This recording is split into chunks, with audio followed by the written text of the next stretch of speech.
Okay, it's 1 o'clock. We'll call this meeting to order. Let the record reflect that the Planning Commission is meeting with the Board of Commissioners.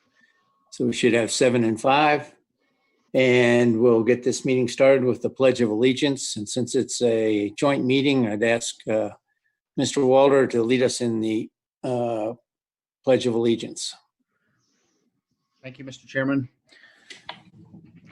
I pledge allegiance to the flag of the United States of America and to the republic for which it stands, one nation, under God, with liberty and justice for all. Thank you, sir. Appreciate that. Thank you. And now we'll go directly to public comment.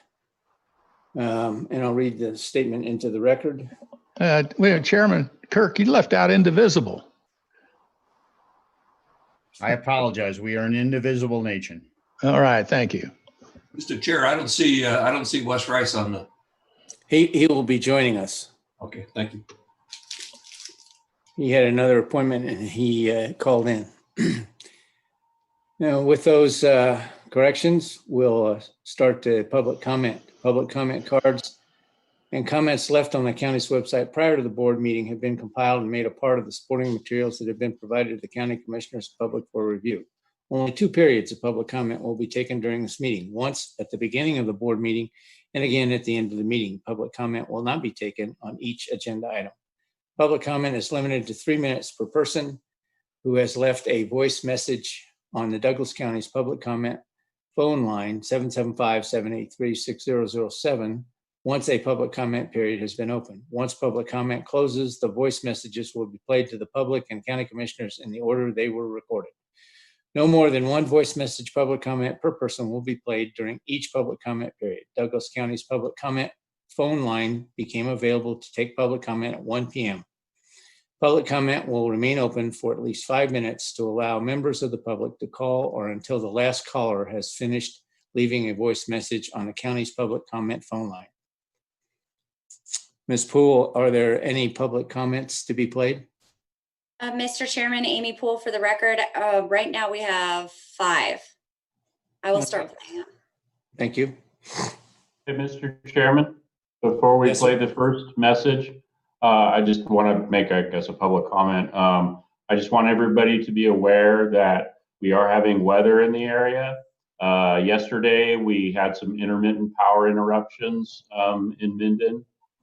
So if things go out, that's probably why. And if it does happen, we'll try to log back in as quickly as we can.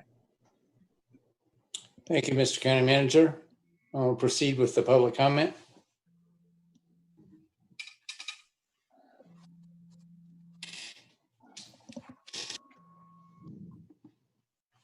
This recording is for the general public comment section. My name is Jane Lommel, Lommel.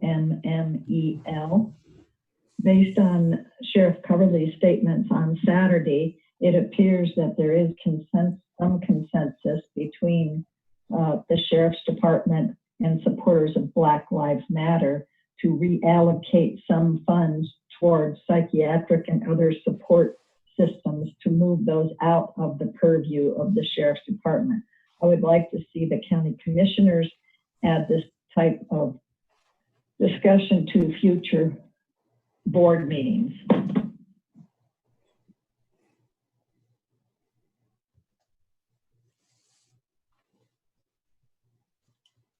Lynn Muzzy, M-U-Z-Z-Y. The BOCC's approval to allow a rezoning of Forest and Range to single-family residential 1 in the Jacks Valley Indian Hills community with no proven need for more lots and no input from the community is a depressing lead-in for what we may expect from today's joint session of the Planning Commission and the lame duck BOCC. As to the current makeup of the Planning Commission, one of the newest members published the Planning Commissioner Pledge last December, promising to do his part to ensure, among other things, that the master plan is adhered to and that our rural and agricultural heritage is preserved. Yeah, this is the guy that donated a pretty good slug of money to the uncontrolled growth slate in the last election. At least with the Park 2500 project, the public had a chance to get input. Even though it was studiously ignored, there was at least a pretense of community participation of citizen guidance for the future of the county. The results of the last election should have been a clarifying event for this board's record of approving uncontrolled growth that is making a sick joke of the pretext that this board was ever interested in preserving the rural nature of this county. Now it appears even the presumption of allowing input from the local community has been tossed. You will have received a detailed commentary on the lack of community input from the Jacks Valley Indian Hills community on the out-of-control residential growth that you have authorized that is diminishing their quality of life. Pardon the presumption that developers are lined up to hurry up to get their projects approved by an ethically challenged board before its term is up. When the BOCC permits developments with clearly adverse impacts on the community that dump hundreds of car trips on our already congested roads, the most common question I get is, what kind of a payday do our commissioners get for selling out their citizens? Over to you, James.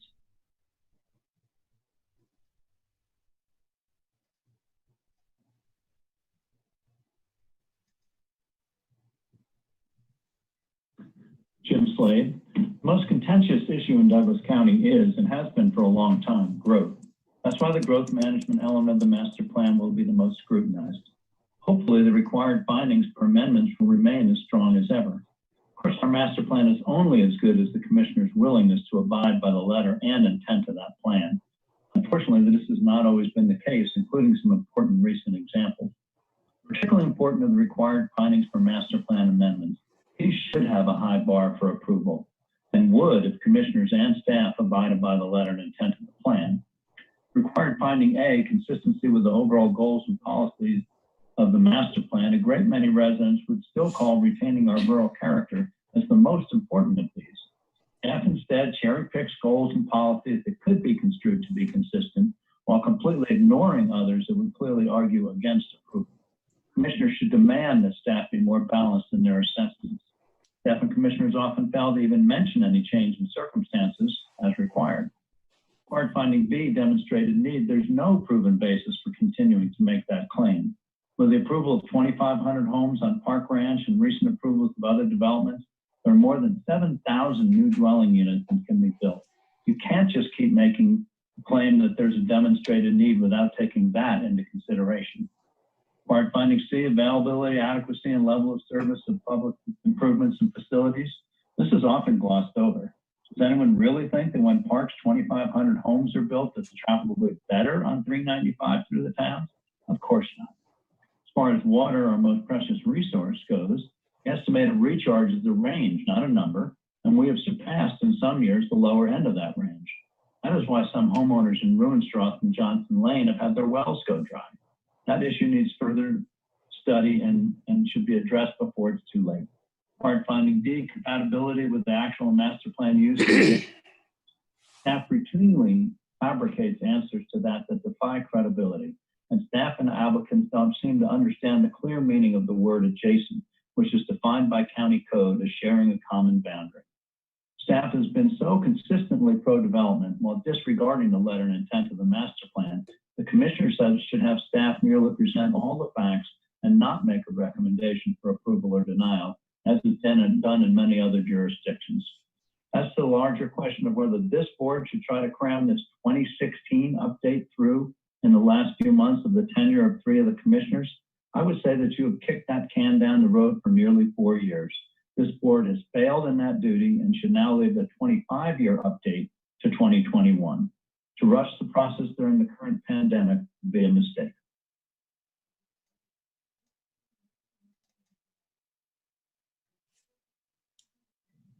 Ellie Waller, W-A-L-L-E-R, Douglas County Master Plan Audit Survey, ?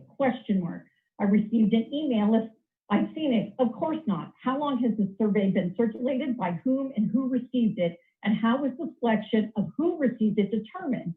An open and transparent discussion must take place today explaining what this survey is and intended to serve for. It's bad enough the master plan consultant contract is pushing for a December deadline. My 16-page comments clearly state the community plan should be completed first. The master plan timeline can and should be adjusted today to allow the new participants on the BOCC in January in the future of the Valley that they will be asked to make decisions on. The 2011 plan is stale without the community plan. I'm going to quote Planning Commission member Klutz from a previous meeting. The value of his statement should resonate with all of you and put the master plan update on the right track, not fast track. Quote, with respect to this, the challenge I have is amendments and variances should be held to a high bar. The challenge for me is as a planning commissioner, my job and what I signed up for is assessing the master plan, assessing the code, listening to staff recommendations, listening to the applicants, hearing all sides and making a decision I believe is based on facts. End quote. Well stated, Mr. Klutz. I say the fact is the master plan process has not been done diligently, as the outdated community plans have been ignored, future maps generated with no regard to community input. Yes, the map should reflect what's on the ground today, but also have supportive language in the community plans going forward with new language that supports what each individual unique community wants, not what's on the ground as the norm. AG 19 is an example. It is disappearing and becoming subdivided into smaller lots, whether it be 1 acre or less. The current owners that own these types of land purchase it as is. We are approving rezoning. Why? Enough is enough. The community plans are being steamrolled with no recourse. Another quote from a previous planning commission hearing from member Olin. I just have a comment. I know Sam heard it and some of the other members. In our meeting the other day, we were talking, these advisors have a very strong opinion that they are right. Make sure you guys do the county a favor and assert when you think you are right and when they are wrong. You guys live here. You know more about this area than we do. Well stated, Mr. Olin.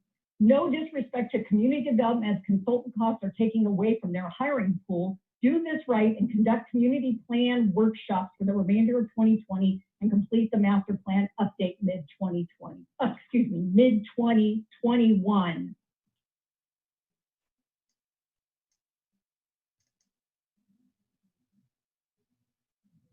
Hello, my name is Marie Johnson, MarieJohnson. I am a Douglas County resident, landowner, and taxpayer here for over 34 years. My husband and sons were raised here. I participated in the Black Lives Matter event in Minden, August 8, 2020, and I have 3 requests of the county commissioners today because there is no internal affairs or overseer of the Douglas County Sheriff. Saturday's event was either the workings of a very naive sheriff or malintended. Either way, it should never have been allowed to play out the way it did. So first, I ask that a clear resolution be stated by commissioners that neither a private individual nor a public entity be required, or should it feel necessary, to run their mission statements or any statement before our county sheriff for approval. Second, I ask training be commenced immediately for the Douglas County Sheriff in de-escalation and maintaining professional standards required in emotionally charged situations. Carson City has Black Lives Matter rallies nearly every Saturday lately, and law enforcement there manages those participants and anti-Black Lives Matter individuals with calm, strength, and professionalism. They do not feel the need to openly welcome armed militia to intimidate any participant to keep control of the situation. Douglas County Sheriff could work closely with Carson City authorities to learn and implement those key peacekeeping strategies. And thirdly, there are limited resources in our county, and I ask that immediate de-escalation and professionalism training costs be taken from the sheriff's budget now and from future budget requests. I have no idea what the cost of Saturday's additional law enforcement will be to Douglas County, what it will cost me, what it will cost you. But I do not want to pay for services that were not provided. I was and witnessed harassment, threats as law enforcement looked on. Keeping peaceful Black Lives Matter participants and armed, angry individuals in very close proximity with either a very poorly planned strategy or exactly what the sheriff intended. In either case, using the sheriff's budget for de-escalation training could possibly discourage this practice in planning future events. Our sheriff needs to consider the safety of all Douglas County residents, as well as the unnecessary endangerment of his own deputies who are not paid nearly enough for this unwarranted violence control. Hopefully, with limited resources in the future, the sheriff will come up with more imaginative and peaceful solutions. And for the record, I and other Black Black Lives Matter participants respect professional law enforcement. Trust is a difficult thing to reestablish when lost. Thank you. Black Lives Matter.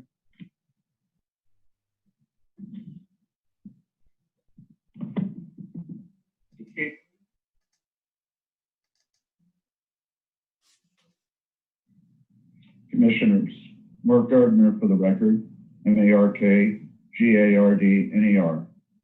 While I appreciate your desire to complete the task of 20-year master plan update, I feel it is extremely important to have public input in that process, which the current COVID-19 issue has greatly impacted. It appears to me that this task could have been completed with proper in-person public workshops throughout our county prior to the current issue. However, that was not done. There does not appear at this time be any reason for the haste of now completing it prior to the ability to once again have public forums and outreach. This method you have designed greatly restricts our community from having an open and transparent input, and I would ask that you delay completing this task until such time as we can do this in person through community workshops at multiple locations throughout our county and allow the communities to develop their community plans appropriately. Thank you for your consideration. Mr. Chairman, Amy Poole for the record. That was the last public comment that we have received. And it was received at 1:03 p.m. At 1:03, and we have 5 minutes after, it'll be 1:08, obviously, and it's now 1:17. So it would be my belief that the public comment has been completed, but just in case, we'll give it another 5 minutes and ensure that public comment is complete at this point. Yes, sir. So at 22 after, we'll resume the business if no further comment is taken.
Mr. Chairman, Amy Poole for the record. We received one more public comment.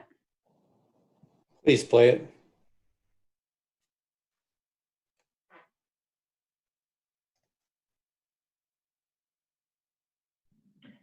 Hi, this is for public comment.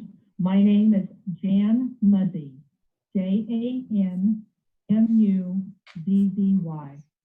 I would like to comment on the professionalism that the Sheriff's Department showed on Saturday when Black Lives Matter came to our county, period. They did an excellent job of overseeing and paying attention to what was happening.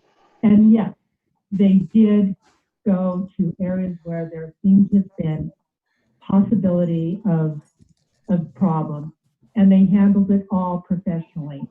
I am proud of the Sheriff's Department that they did not allow our county to succumb to what has happened in Portland, Seattle, Chicago, and other places, and in Minneapolis.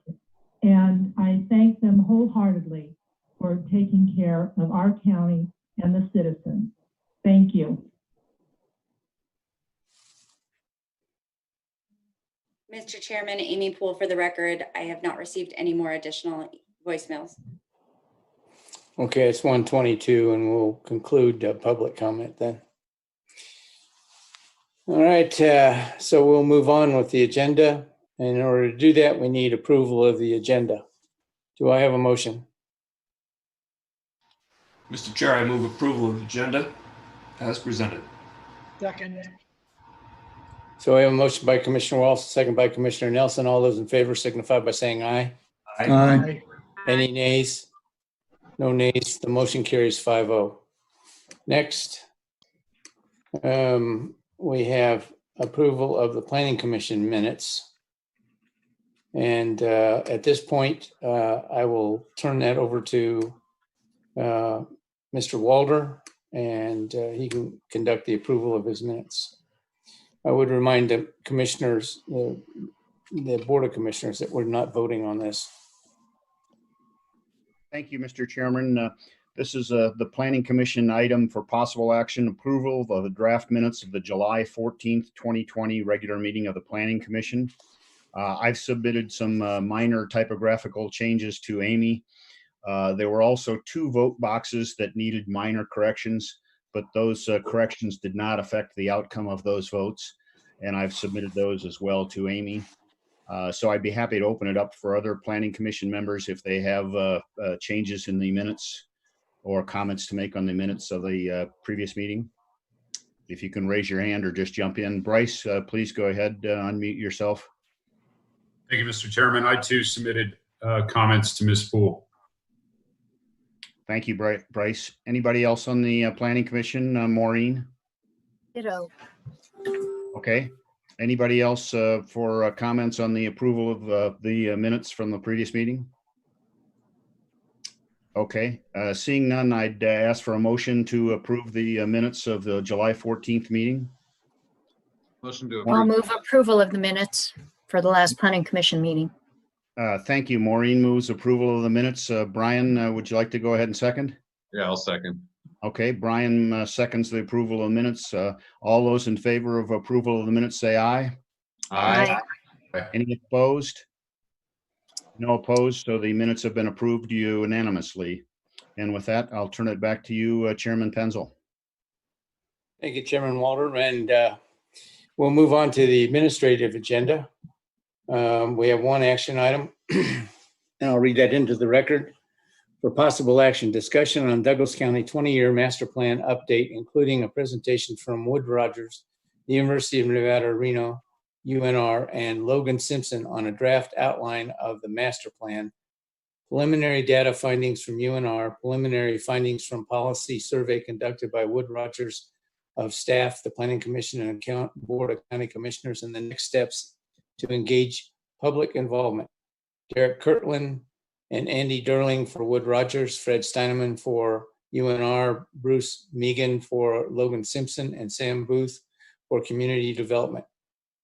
I would remind the Board of Commissioners that we have a recommended motion but there is no action required if we choose not to do so. So with that, I open it up to Mr. Booth, who will do the introductions and get the ball rolling. Mr. Booth? Chairman Penzel, I think Tom Delaire, Community Development Director, is going to get it started for us this afternoon. Was that because you wrote this agenda item and you forgot to mention your boss? That's exactly the case. Yeah. Okay. Good recovery. All right. Mr. Delaire. Small fish in a big pool, Chairman Penzel, small fish in a big pool. So, hey, thank you very much, Chairman Penzel, for the introduction. And I want to start off just by thanking both boards, the Planning Commission and the County Commission, both to meet again about the master plan and an update of this plan and the text of this plan. So first off, the process that we started was after a joint meeting of both the board and Planning Commission back in May of 2019. We then went to the land use maps. We revised the service areas and community plan boundaries, and that was finalized at the County Commission meeting in February of 2020. The 2020 process that we're underway right now is to update the text of the plan and the size and scope of the plan and reducing the voluminous version of the 2016 plan, which the Planning Commission has approved and the County Commission did not approve. So that's where we're at today. And so we wanted to start with the 2016 version, which the Planning Commission had approved, and a survey was conducted in the last week or a week and a half. I believe I was out on vacation when it was released, but it's my understanding that the Planning Commission, the County Commission staff, and the commissioner-elects were all sent the survey to get some input on the plan and all of the elements. And it's a very complicated and technical survey. We don't believe that it was public worthy. It is now out there for the public, and Wood Rogers and county staff and Kirk Walder had a meeting on yesterday to discuss. Really, we're going to leave that survey open for an additional week for the public to take it if they want. It is technical and it is time consuming in order to go through all of those elements. And Wood Rogers is going to give you a breakdown of what comments they've received through yesterday and in a presentation later.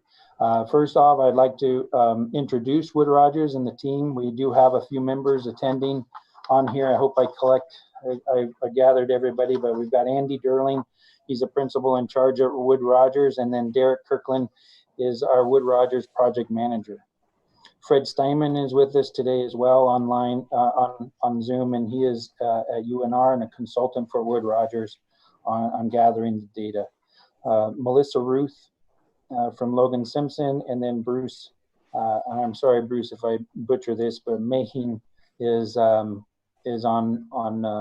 with us as well from Logan Simpson. So with that, I'd like to turn the time back over to Sam Booth, and then on to Derek to start the presentation. Thank you.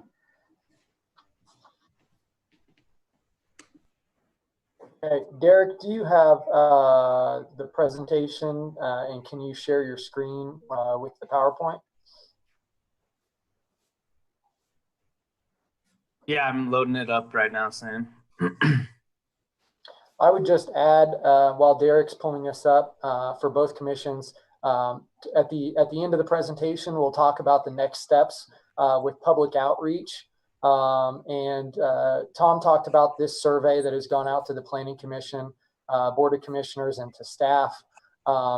This was not intended to be the primary survey for the public, and we are going to create a new survey that we think will be a little bit more straightforward, a little more paired to certain policy areas that we want to receive feedback on based on this meeting today. And so there will be a separate survey that will be released probably for about 4 weeks for public input. And again, we'll speak to that at the end of this process here. But Thanks, Derek. If you can move on, I think Tom's covered everything in this slide number 2. But our agenda today really is going to be to talk about key data findings. UNR will present some of those findings.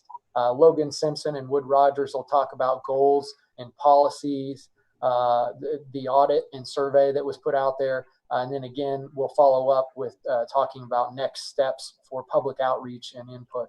But I just want to circle back to discuss that at the joint meeting we had with both boards and commissions in March of this year, we presented a plan to you guys for combining the elements of the master plan. And this is our format that we're moving forward with currently to pare down the 2011 master plan and certainly the 2016 draft plan, which would include 8 elements. It would include combining the agricultural or the agriculture and conservation element into one,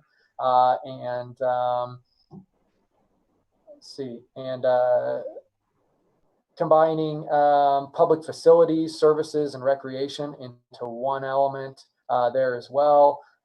We are looking at taking the historic preservation element and making that a portion of the land use element, I believe, as well as the Washoe tribe element, making it a portion of the land use element. And then we would have a public safety element and an implementation element.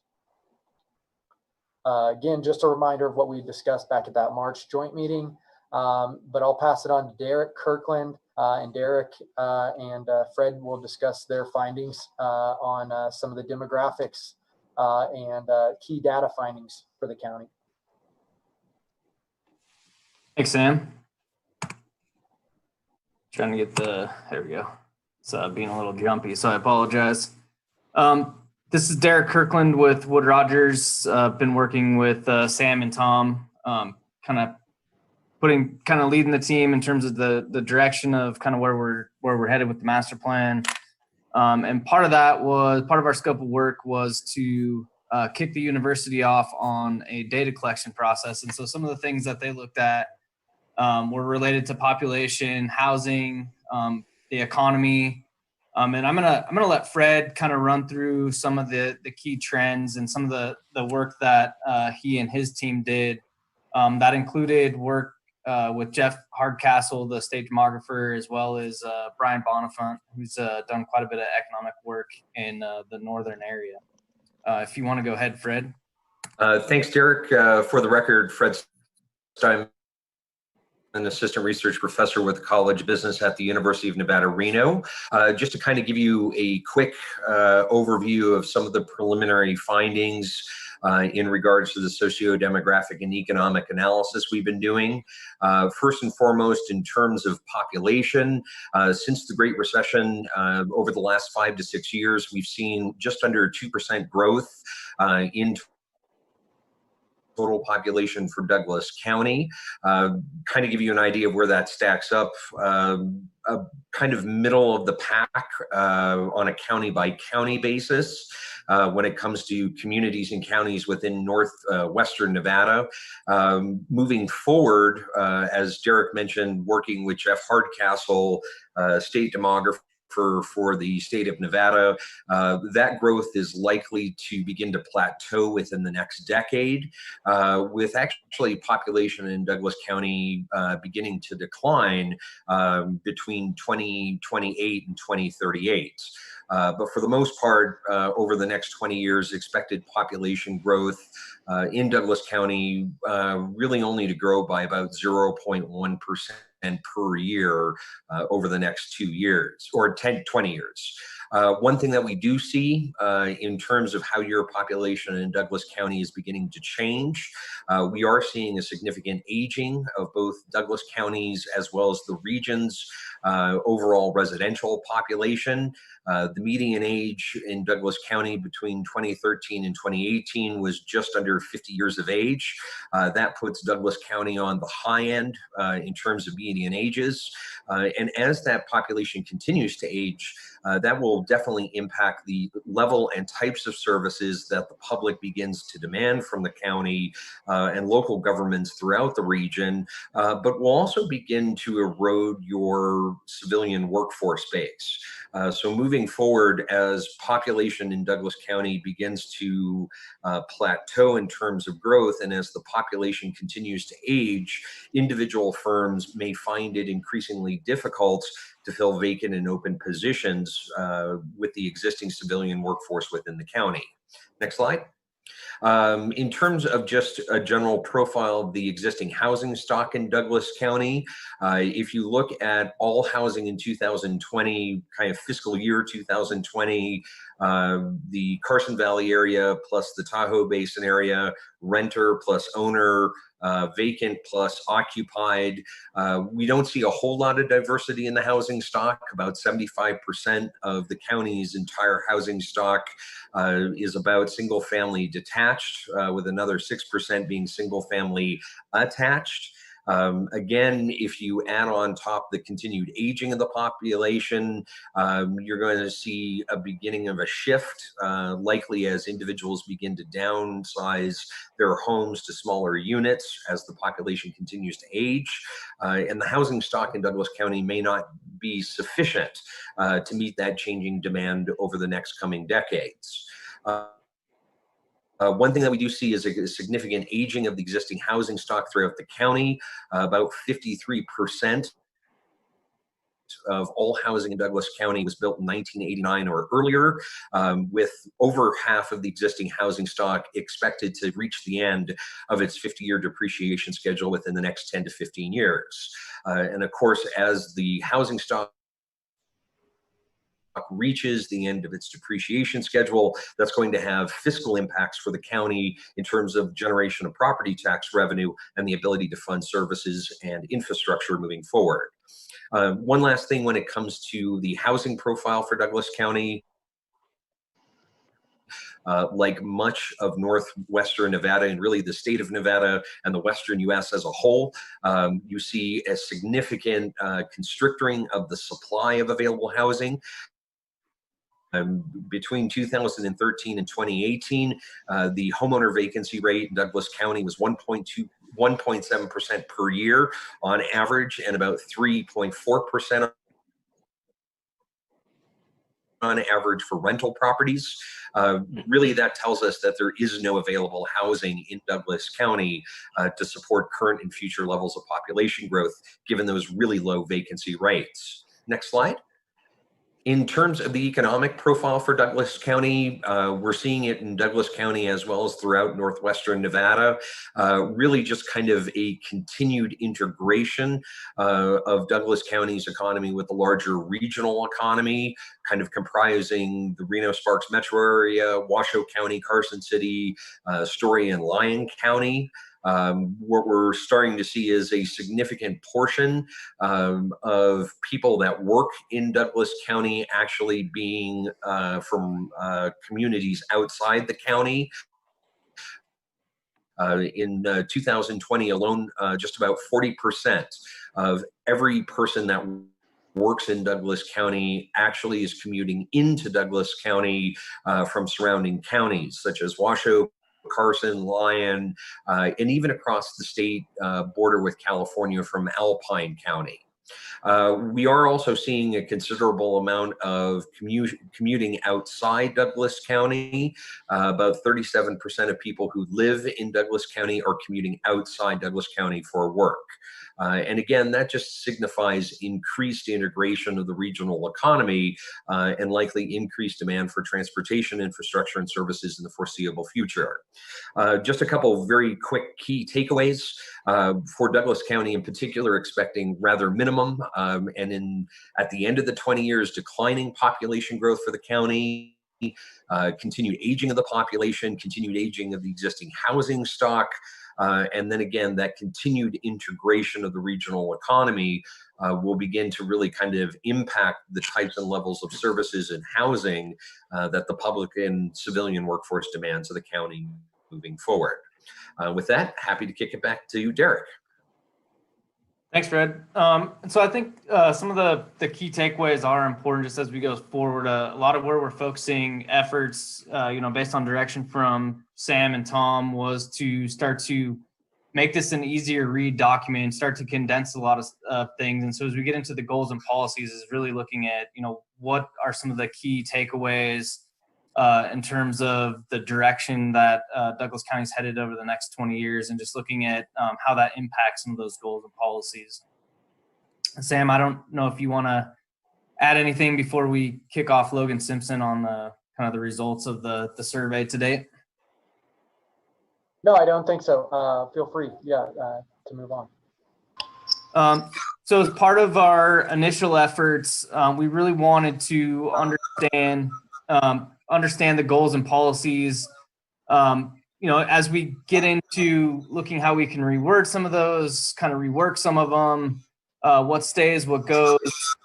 Logan Simpson did the survey, which is really going to help us figure out where we spend most of our effort on the plan, what stays from the previous plan. And we started with 2016 just as a starting point, mainly because it sounds like there was already quite a bit of work done there. But eventually we will get to a point where we compare the 2011 goals and policies versus what are drafted in the 2020 plan. And with that, I will turn it over to Logan Simpson, Bruce, and his team so they can run through the survey results. Awesome.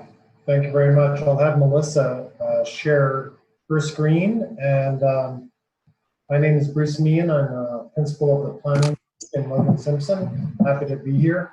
And I get the lovely task of trying to condense hundreds of pages of work into a 20-minute presentation, but I will do my best for you and try to keep it to that length. So it's a rare opportunity where we get a chance to look back at a document and just sit and read it and say, is this the best we can do? Is it redundant? Does it make sense? Is it clear? And I commend the county for taking the opportunity and the time to look back at the previous document and go through and give it the time it deserves. So I do appreciate it. It also allows us to really build upon efforts that have been done to date, and those are dollars and time, and to keep what's good, change what's necessary, and get rid of the stuff we don't need.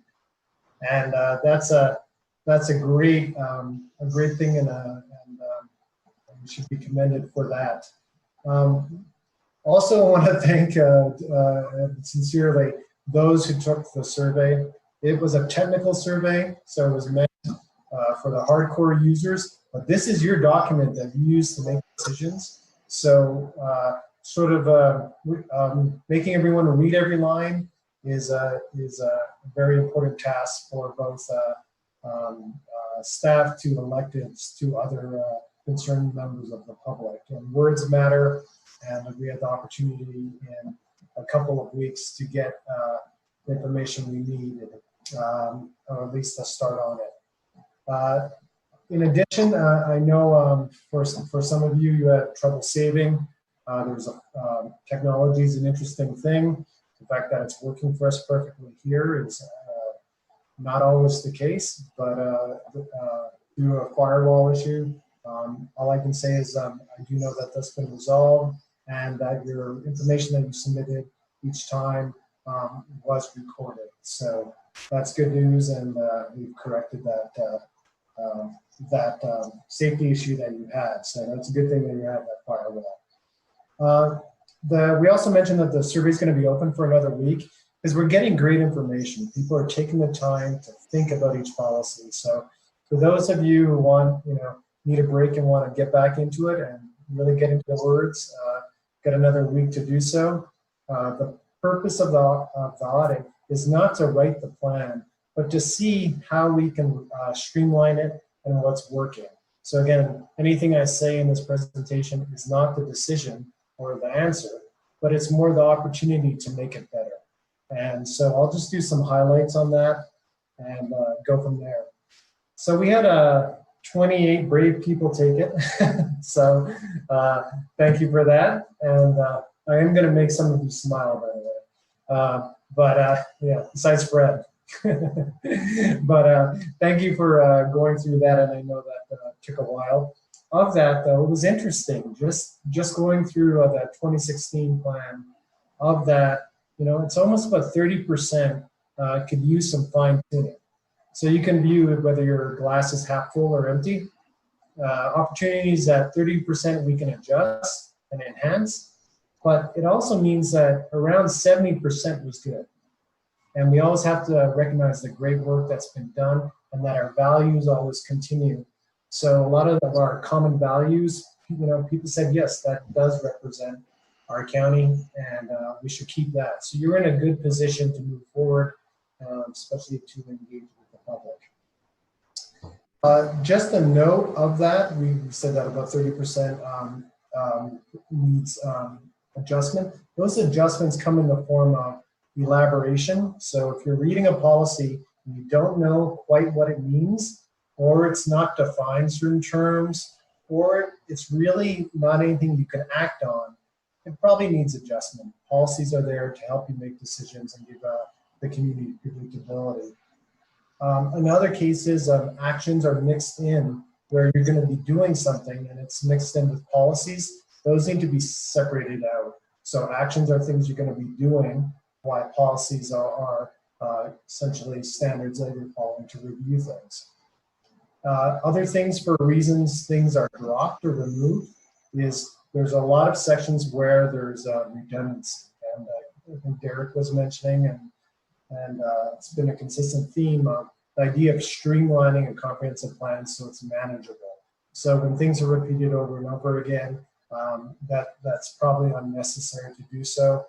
Hence, I do enjoy your new outline, the fact that you are condensing and streamlining it, making a more user-friendly document. Just a reminder, you have 53 goals and 200 policies. So I'm not going to say you got a record, but you do have a lot of policies. And this process will help streamline those. There was a couple of general trends, you know, in terms of where you saw the most ability to combine things in housing, parks, recreation, the ability to reduce those. In addition, though, you also saw where people wanted to enhance things in terms of public safety, especially during these times. There's the ability to do that, as well as goals related to education and technology. So on that note, we'll move through this so I can commit to my less than 20-minute presentation here. So if you go to the next slide, Melissa, we can move through pretty quickly. One of the largest places where people asked for refinement and a lot of comments was on the agricultural element. And I pulled out select comments. So if you don't see your comment here, it doesn't mean we didn't capture it. We captured everybody, but sometimes they're in the form of paragraphs and quite lengthy. So we're going to be looking at all those as we move forward. But key changes within the agriculture element is definitely that defining terms and elaborating on key policies is definitely part of that refinement. Making sure we know what we're saying so as we review things, we can be consistent. A couple of examples of that is defining, people noted, defining the term prime farmland. What is prime farmland? And especially when it's considered a policy based by the county. Or defining things like routine and ongoing agricultural activities. What are those? And so the need for definition, especially when making policy decisions, is important. And then also a need to continue to engage with our stakeholders and the citizenry in terms of this element is definitely was something that's mentioned a number of times. Again, this is not to be all inclusive. I will try to work my way through these elements in a timely fashion. On the conservation element, generally people liked it. It's a longer element. So there is the ability to again clarify and rewrite key policies and removing things that are actions out of it so that they're separated. But key things that were noted in this one is there was a number of things that there was the comprehensive plan and the code and regulations. Separating those two is important. Comprehensive plan provides overall, or your master plan provides overall guidance, while code and regulations are how you actually implement it. And it's important to separate those two, so it's making sure that we do that. Also, there was comments within the conservation element related to various trends that are out there in terms of renewables, how far do we go, energy, to comments related to dark skies and policies related to that. So definitely things related to how do we make sure that we keep our rural areas rural and non-rural areas having appropriate regulations. So moving to the next one, we can go over to economics, if that's all right. That's not perfect. Yeah, interesting. So you can tell which areas need work, right? So in this one, we will be looking at the economic development element with almost 50% of it needing work on it. So we'll be doing that as we move forward. But there was a lot of ill-defined terms and policies that could definitely either be refined or collapsed. And terms like commercialization of environmental research applications. I think if you can define that for me, that'd be great. But again, whoever, somebody wrote that with intent, but the ability to review a document several years later is kind of a blessing. It's like reading your high school paper that you thought was great 4 years later and going, oh gosh, did I write that? So I think this is a really great chance for everyone to tighten up our components.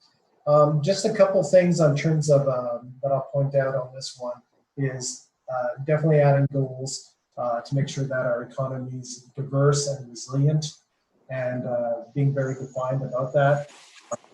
We can talk about economic resiliency all day, but we're now going to get up with the economy where we also want to be a resilient economy and making sure that we support those efforts as well.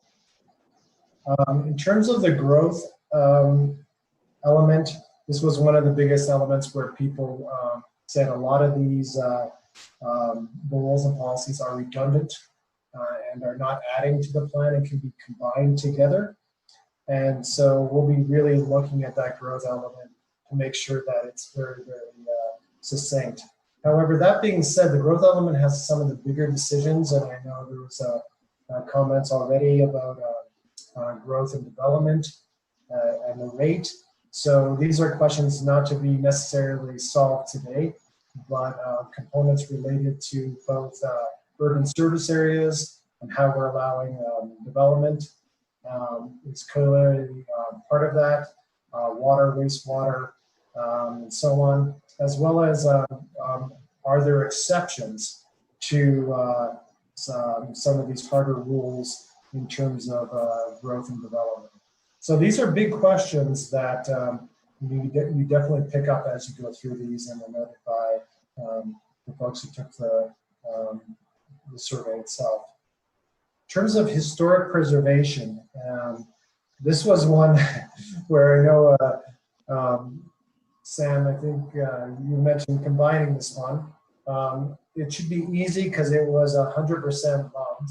So that's great. It doesn't mean we don't modify it. But again, there's a little bit of issues when we mixed both our local community plan policies in with our general plan policies. And are we consistent when we do that? And also, are they still up to date? And that could relate to both the Main Street Gardnerville and Main Street Minden, some of the programs and policies that are out there. There's questions, are they being implemented?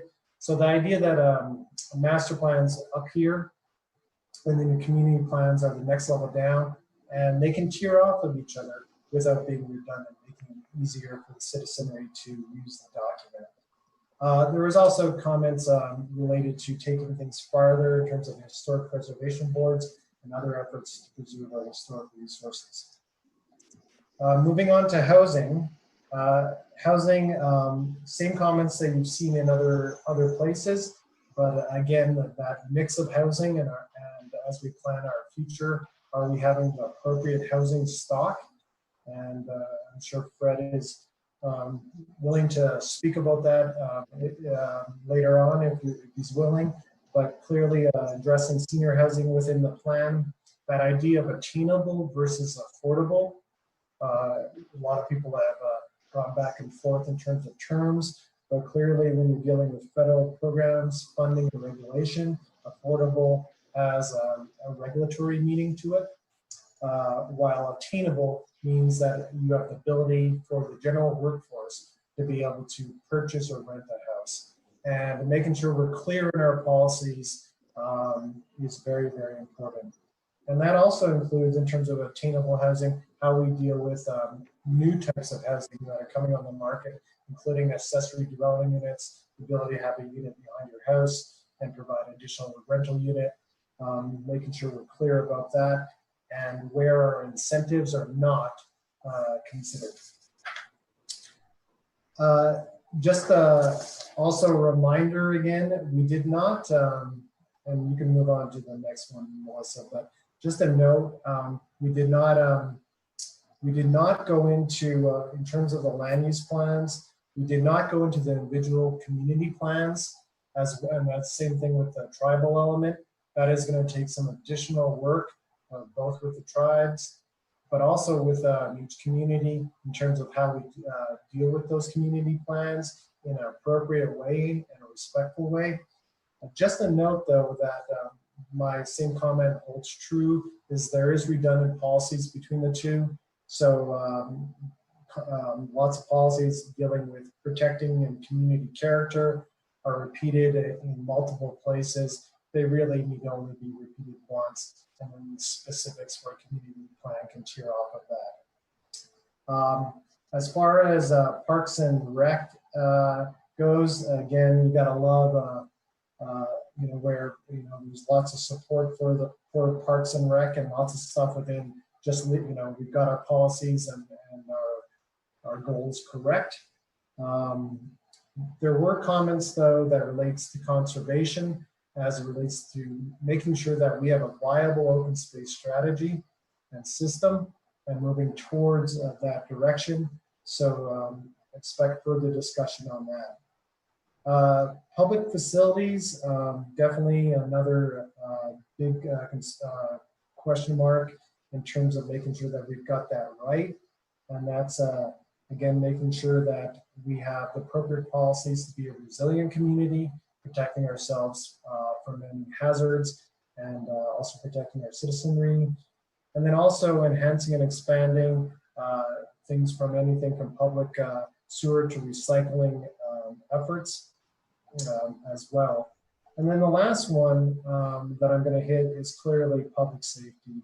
And it's this is one where we expect some great additions as well as public facilities. And this is making sure that again, we're a community that is protected in every sense of the means, and we're also able to make sure that we bounce back from any form of bumps within our both our environment, but also things like our current pandemic. And as part of that, there's also the note that making sure that, and I heard some of the comments, but providing public information in new ways, making sure that there's always a community voice. These are all part of this public safety component of making sure we're adapting to allow our citizenry to always be involved in these community efforts. On that note, I don't know if I was 20 minutes, but I can just say that I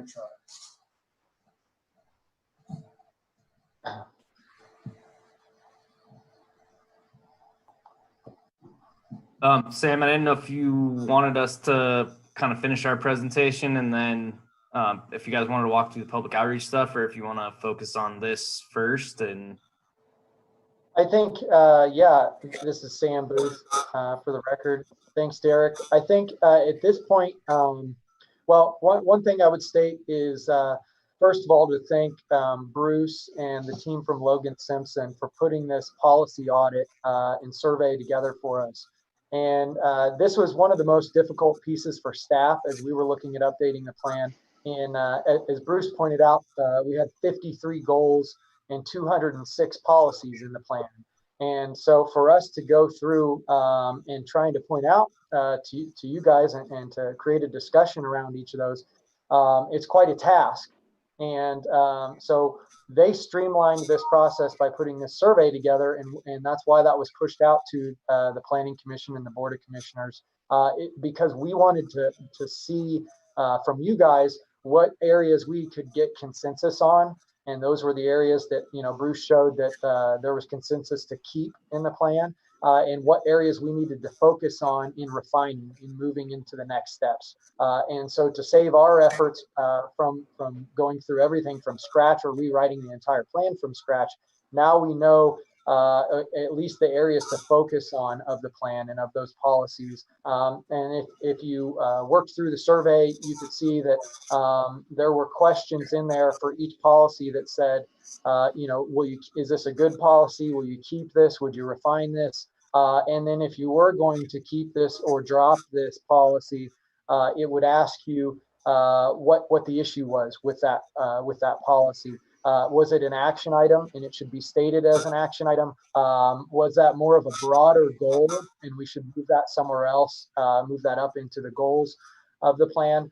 So there's more detailed information than Bruce was able to convey in his short presentation that we're going to be able to use as we move into the next steps of revising these sections of the plan. But this was really the key to updating the plan, and why I think when we describe that we're very close, or we feel we're very close to the being able to complete this plan that has been now 4 years in the process of being updated since 2016. For me, the number one piece to this is getting consensus around these goals, policies, and action items, and ordering those in a hierarchy correctly, so we can move forward with that. Quite a bit of this, again, as you pointed out, are things that we have consensus on that we want to keep. We just need to clarify those areas where there's a bit of confusion. As Bruce said, those policies or goals that you read that and you're not quite sure what they mean. They should be clear to any layperson, any member of the community that picks up the plan and reads that, exactly what we're looking for, what we were speaking to with that. So just clarifying things, making things more clear, and then removing a little bit of redundancy. And I think this is something that we can move forward very quickly on based on the data that we got out of this this audit. So again, just want to thank those guys there. At this point, before we move into talking about the next steps, Mr. Chairman, I would turn it back over to you or any members of either of the commissions if you have questions or comments on any of those sections that Bruce talked about, or areas of concern that you'd like to point us to.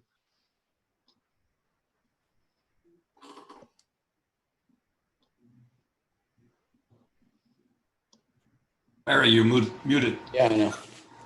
Thank you, Mr. Booth. What I'd like to do is give some order to this so that we can get everybody's comments in. So if there's no objection on the part of the Board of Commissioners, I'd start with the Planning Commissioners and turn that over to Mr. Walter to go through his Planning Commissioners and any comments that they have, and then we'll go to the Board of County Commissioners. Is that okay with everybody? Okay. So, Mr. Walter? Thank you, Chairman Penzel. I have some brief comments, but I would like to hear the rest of my colleagues. I do want to thank all the members of the Planning Commission. They fully participated in the survey, and I know they're going to dedicate themselves to producing a good master plan. And the consultant team, I think, has done a very good job in the presentation they made, giving us useful data. It presents important facts to guide our decision making. And I do want to thank Sam Booth for all the extra effort he's given to keep on top of this process. We've been meeting weekly on Zoom with the consultants, and I think we're doing a very good job of keeping everything moving. The only particular comment I would like to make is on the community participation. I think that's key right now. I'd like to see an aggressive timetable. I'd like to see a variety of different ways that people can participate. And I think Sam Booth and Wood Rogers have a proposal that they're prepared to share with you at the appropriate time. And I hope that you do endorse something that really has a lot of substance as far as the community participation. So with that, I'll turn it over to the members of the Planning Commission. If you either want to raise your hand or jump in, Maureen, Brian, Mark, whoever wants to go first. Any observations or comments? Bryce, you can jump in. Go ahead. Thank you, Mr. Chairman. I will echo the sentiments that is a complex survey.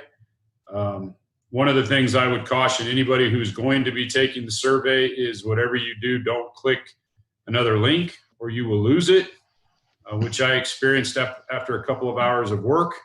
And shame on me because I went back to the beginning and read it again and it said that. So I'll pay attention a little closer next time. But I would encourage to continue to get input. That window was fairly brief and I understand why. However, I think it's important to get as much input as we can from the community and from any commissioners or stakeholders that may not have been able to provide their input. Thank you, Bryce. Brian, Mark, Maureen, Christy, Dave Okola, whoever wants to jump in next.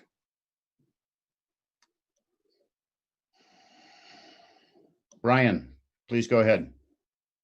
So I do appreciate what you guys are doing. I know we've met on this quite a few times. I feel like some of the same things are being said, but the condensing, the direction that you guys are taking it, still seems like it's still flowing from what we originally thought. Looking at the statistics, and being an accountant, somebody familiar with numbers, I'm not really, going to pick at the numbers there. I just want to say that our state stenographer on the last time, I was talking to these guys about this, was projecting a 2% decline in the population here, and yet we have a 1% increase. The stenographer constantly doesn't know what it's like in small Douglas County. And I'd say the inventory and the level of vacancy is more of an indication of what the housing would look like if we had, say, 3, 4, 6,000 houses. For a 2% vacant and we add 6,000, I'd say that 2% vacancy probably still applies. Though I'm not going to say that we project based off that. I know that you guys are going to do a lot of numbers, looking, digging, pulling together information, and it'll get confusing, but really look at what do we have projected built here? What are the areas most suitable for us to build in based off what we've been building on currently and what our master plan, says. I'd say if we stick to what we have, we've got a good, very, very good base. We don't need to go changing it a lot, but certainly making it easier to read, condensed so that you can read it in a sitting, as opposed to over, a week or so of, browsing through it at your leisure. So, if somebody can sit through it in a sitting, I think they're more likely to, realize the potential for this area. Thank you, Brian. Mark, Maureen, Dave Okola, who wants to go next? Christy? Maureen? Yes, I have just a couple little points. I want to respectfully disagree with those who say we're pushing this through, because as I recall, we've been working on this since 2016. There's been a lot of public input. I don't think we should close it, but at some point, we're going to have to say, okay, we have to have this document completed. Because in my opinion, it's very confusing for me as a planning commissioner. It's confusing for staff and confusing for those out in the community to have 2 or 3 different documents to pull information from. So I want to thank everybody on the team and the Board of Commissioners and the Planning Commission for finally getting this to where we're going to have it done. Thank you, Maureen. Mark, did you want to go next? Sure. So I agree with Brian that if we can condense this to where somebody can look at it, read the high points and understand what's going on in Douglas County, I think that would be wonderful. In my review of all of the policies and procedures, I would tell you that every section starts out with how important ag is, how important open space is.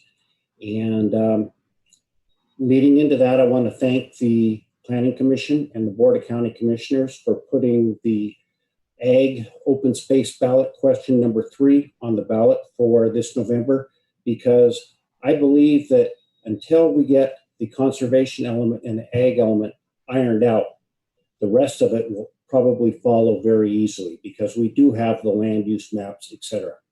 So again, that's about all I have to say. Thank you. Thank you, Mark. Christy or Dave Acola, do you want to go next? Christy, please go ahead. I would just say I echo what everyone said on the condensing. And, you know, in running a business, if I were to give someone 20, 50, 100 yearly goals, they'd never get done.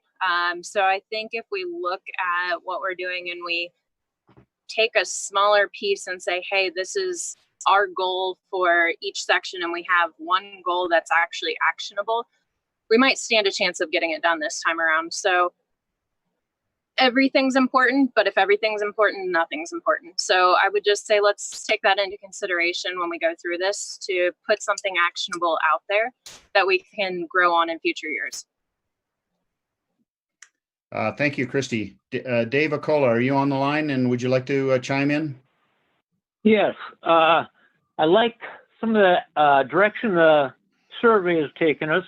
I like getting the numbers on the demographics within Douglas County, but I think we need to have more community input, and I would like to see some town hall meetings or some meetings at the different areas of the county before we proceed too much further. Thank you. Thank you, Dave. I think everybody on our side is gone. Chairman Penzel, I turn it back to you for your Board of County Commissioners.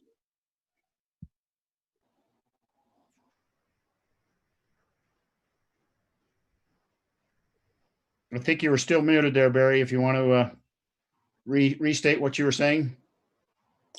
I don't think we're really taking sides. What I'm trying to do is get everybody out and get the comments so that Wood's group can get some of the instant feedback.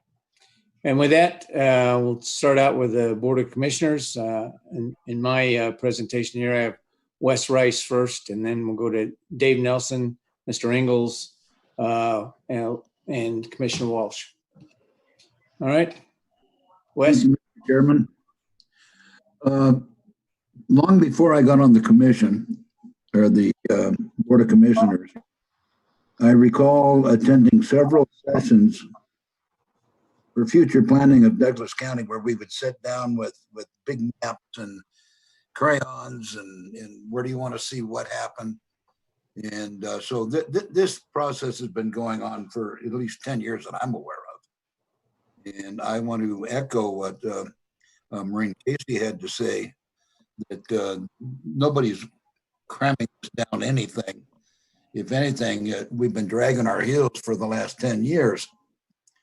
And I'm glad to see that something is happening. As far as the survey, I've had college courses that didn't cover as much ground as that did.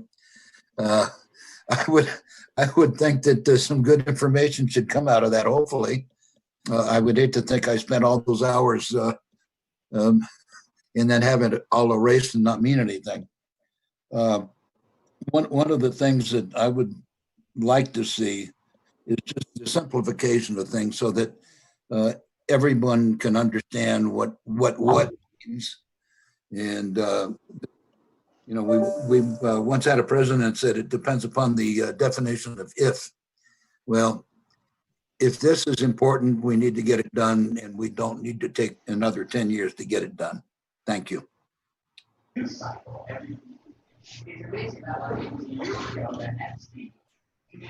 Commissioner Nelson? Yeah, Bruce, I was wondering if we could get a copy of what you presented. That would be very handy. Okay, thank you.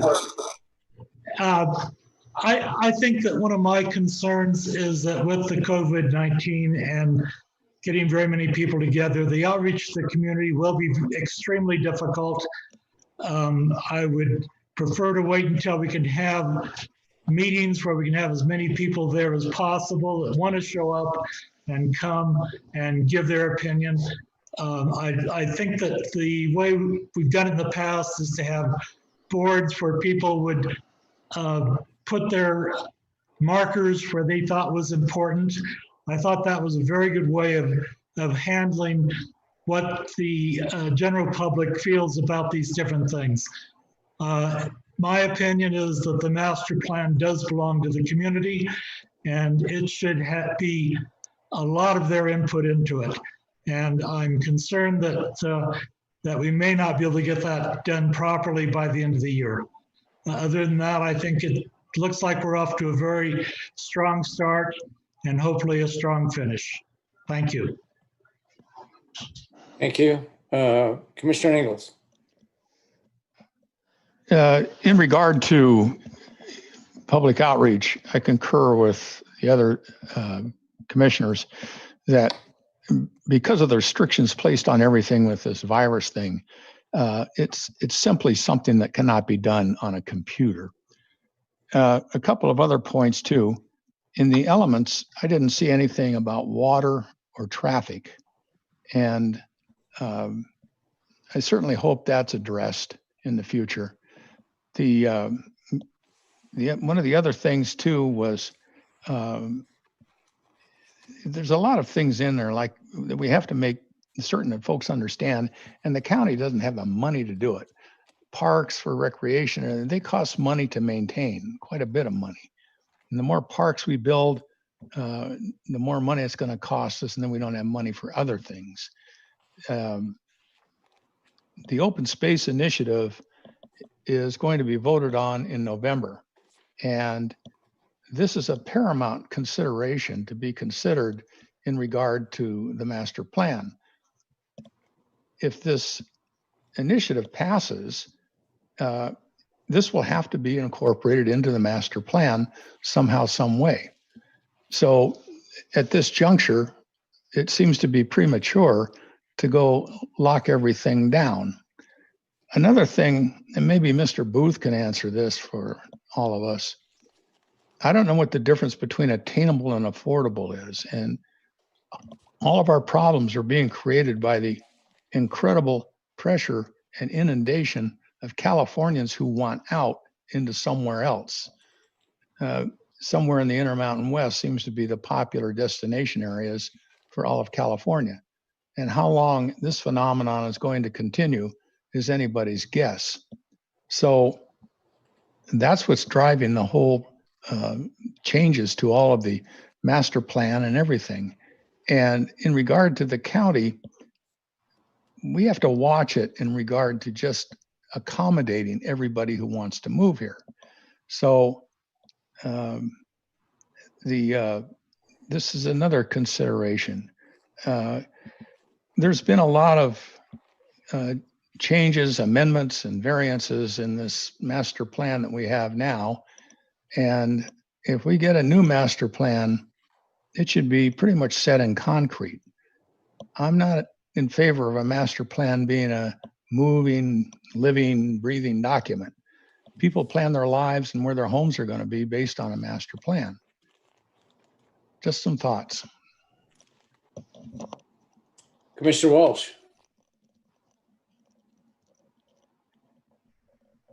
Thank you.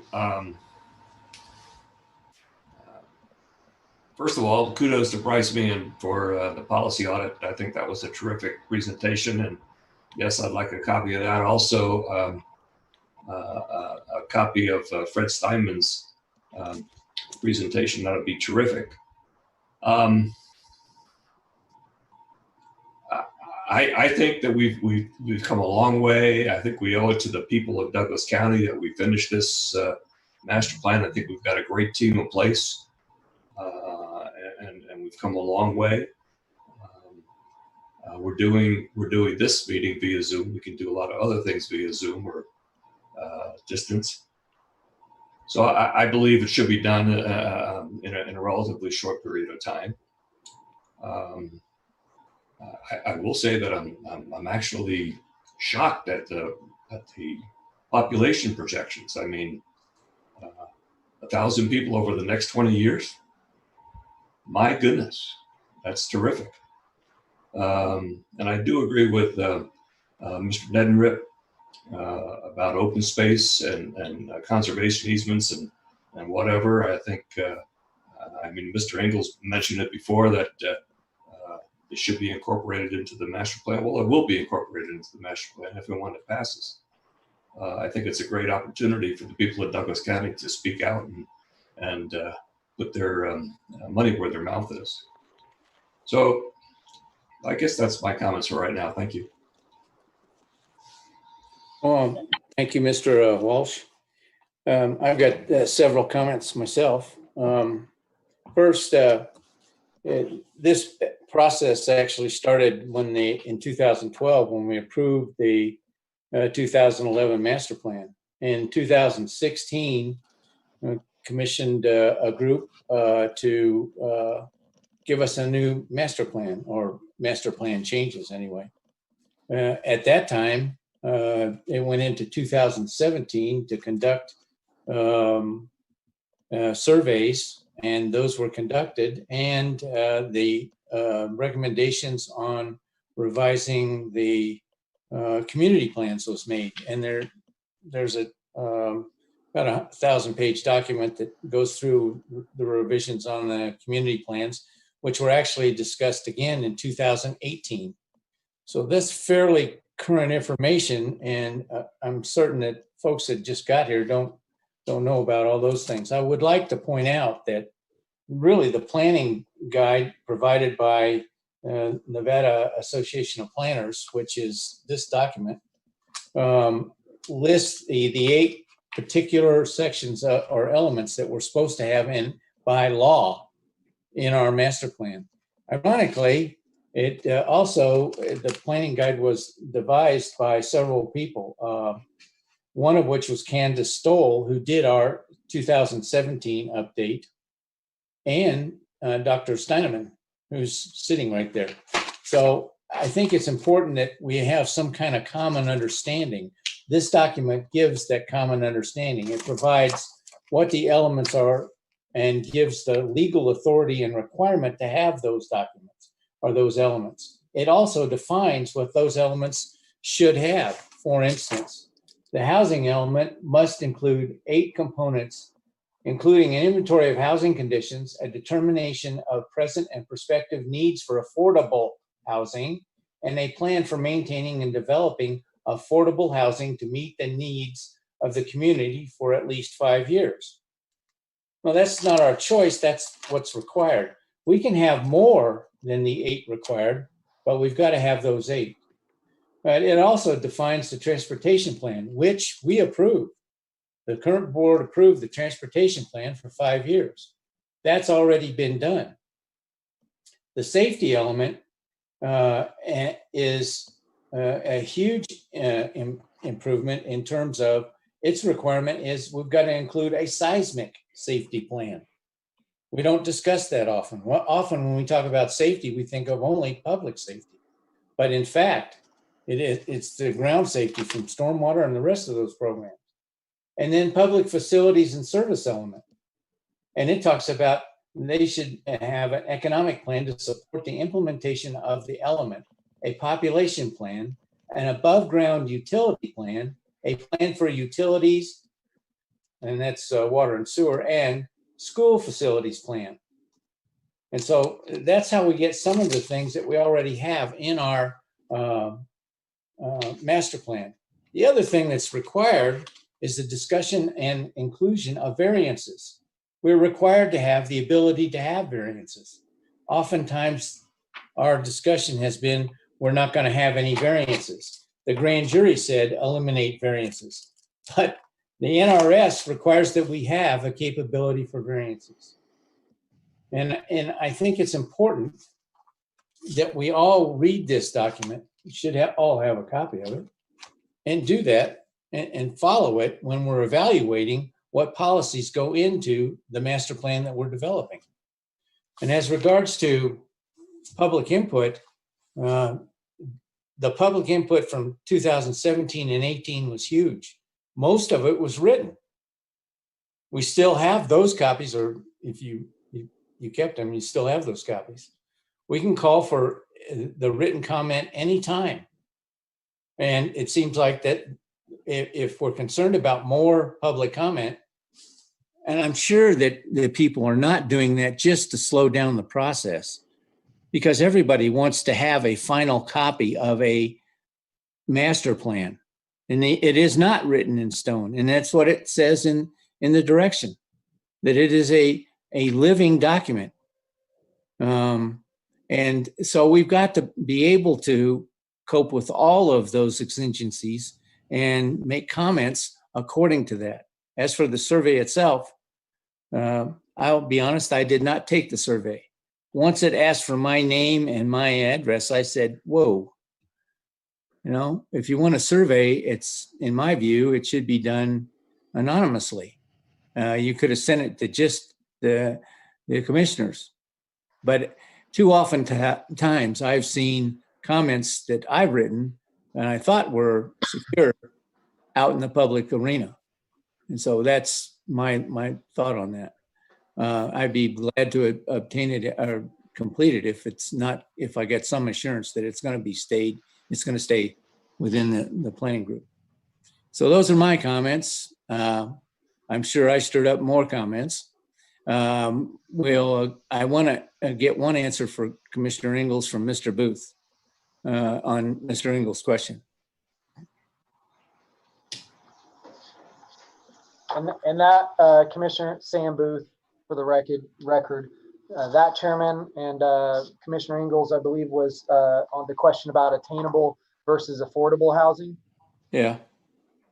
Okay. And so Bruce, Andy, Derek, anybody else, feel free to help me out. But the discussion, that we have between attainable housing and affordable housing, I think it's a recent discussion, or in more recent years in planning, that attainable housing isn't necessarily what is traditionally thought of as affordable housing, and definitely may not be anything that is government subsidized housing. Attainable housing can be workforce housing and may depend on what the median income levels are for that particular community. So attainable housing, I think the conversation around it is trying to introduce and promote a type of housing for the workforce of your community, or for a percentage of that median income of your county. And you can look at, whether that's 80% of the median income or where that is, but it is not typically, the same conversation that we have with government subsidized affordable housing. And anybody else, feel free to elaborate. Yeah, Sam, I'd like to ask a question. Yes, sir. The commission does not determine the price of homes. The developers do, and the economy does, or the marketplace. So how can we overcome this in this area other than subsidizing development? Well, thank you, Commissioner Ingalls, Sam Booth. I think it's a tough question, right? And it's a question that communities all across the country are trying to tackle. But there are some ideas, there are some policies and goals in the housing element of that draft 2016 plan that point to provisions. One tool that we have in place today is through our TDR program in receiving area, that a developer has the ability to alleviate the need for TDRs for a development if they institute a affordable housing agreement. So if they have a certain percentage of their development dedicated to affordable housing, then that can alleviate the requirement of some of, I don't believe it's all of the TDRs that get wiped away, but some of the TDRs are then not needed. And so that's, there are policies and items that quite frankly need to be put into our development code. Well, I hear what you're saying, Sam, but for example, you want to do a development for folks that are going to work here in the county. And the developer goes and starts to put in those homes, and all of a sudden they get filled up by Californians. How do you stop that?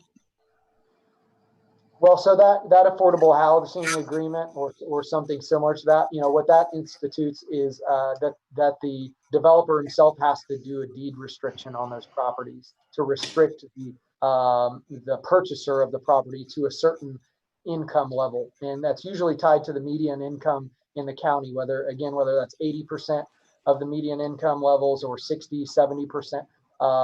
And we have some provisions already in our development code that speak to that. But there are other tools like that the county can, at least in the master plan, advise. These are things you should look further into. Well, that's all well and good. Now, this came up a 3 months ago. There were 3 young ladies that gave a presentation to the board from up at the lake. And their complaint was that there was not enough affordable housing up at the lake. And I guess they're referring to Douglas County. How do you overcome that? Again, that's a tough question.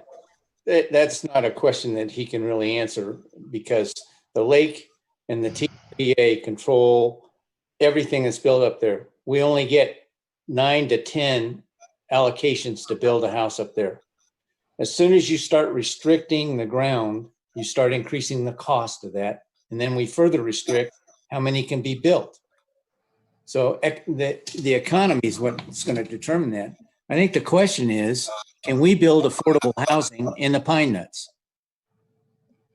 There's no mention of that in our housing element. There is a mention of both deed restriction and the supplemental, the vouchers, and what we approved with Nevada Rural Housing last month. But there is no concrete way to answer your question at this point in time, Commissioner. And I think until we start planning on where we would expand, we're not going to get there. All right, thank you. Did you have something you wanted to say?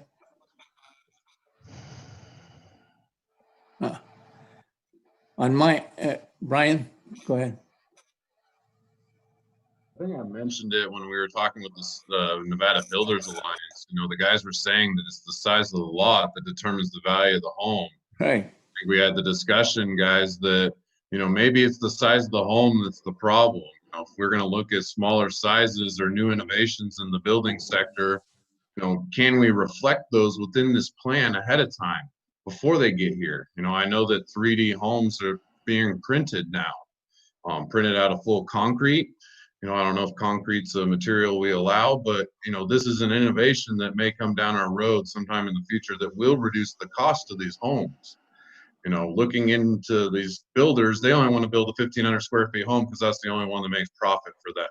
And they've calculated that profit, they know that profit, and they build that product over and over and over again. There's going to have to be some new innovations that come along that help to reduce the costs, in other ways. And I want to make sure, not to jump out there and say that we need to go add everything we can find, but, have, ways to incorporate changes when they do come through for maybe smaller, housing or something like that. And where do we stick it? Like, Penzel says, would we stick that in the Pine Nuts? Would we stick that, down in Topaz? Where would be the ultimate area that we could stick, something that's maybe a, 1,000 square foot house on a, 8,000 square foot lot? Where does that work? Things that we don't have now, what do we do with them if they do appear in the future? Kind of something I want to be prepared for. Thank you for the input. Other questions, comments? Christy? I would just say along that same train of thought, things like allowing metal buildings and shipping containers and any tiny home concept and writing that into the code, because that's a big hurdle in multiple jurisdictions in this area to get things like that in there. But if they're in there and you don't have to go through a special use or a CUP or just a complete, if you don't have to go through that, you'll be able to get more builders in for the more affordable housing as well. Well, the object should be to keep people from building in the ag land. And by using TDRs to an extent, we're developing in the ag land. We should go where the ag land isn't, which is only out in the pine nuts or up in the mountains that Forest Service owns. So how are you going to get people to build out there if you wanted to do that? That's not even a stated desire in our master plan. There's no mention of it. It's as if we don't have any more ground to build on, which is not the case. So we got to look at that, I think. That's my 2 cents. Kurt, did you have something you wanted to say? If I could, Mr. Chairman, I did want to follow up on what Maureen and Dave Nelson were saying. I think they made good comments about the need to do this now and the community involvement. And I do agree with Dave Nelson. As much in-person community involvement we can get, I think we want to do that. As I said before, I think Sam and Derek have got a good idea of how we can start that process. My worry is in putting it off. We don't know when COVID-19 is going to be over. We don't know if the 50 person limitation is going to go on till next January, February, March. Who knows? So I do think we have to plow forward now. I think we can get some community meetings going. Last year when we had the community meetings, you were there, Dave, and in the one in the Indian Hills, we had more staff people than we had members of the community. So let's try the individual meetings. Let's also try the innovative techniques, the polls that Wood Rogers can do, the online survey when they can slim that down, emails, texts, all sorts of other. There's lots of different ways to communicate. In person is a great way, and I think that's an important part of the thing we want to do for the county. But I think the time to do it is now, and get something going in the next month. That's imminently doable. Okay, and if there are no further comments, Mr. Just one real quick, Chair. Go ahead, Mr. Engels. I agree basically with what Mr. Walter is saying, but just talking to people, I've probably talked to at least 100 people and asked them what they think about the new master plan. They don't know anything about it. So that's just my survey. All right. Perhaps we need an aggressive PIO campaign too. Mr. Booth, did you want to introduce additional items here? Yes, Chairman Pinzel, we have one slide to discuss the next steps in the process in some of this conversation right here about public outreach. Okay, please go ahead.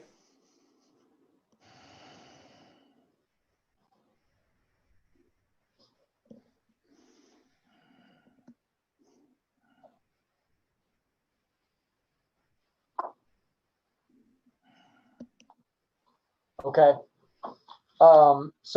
We certainly hear the comments from many commissioners.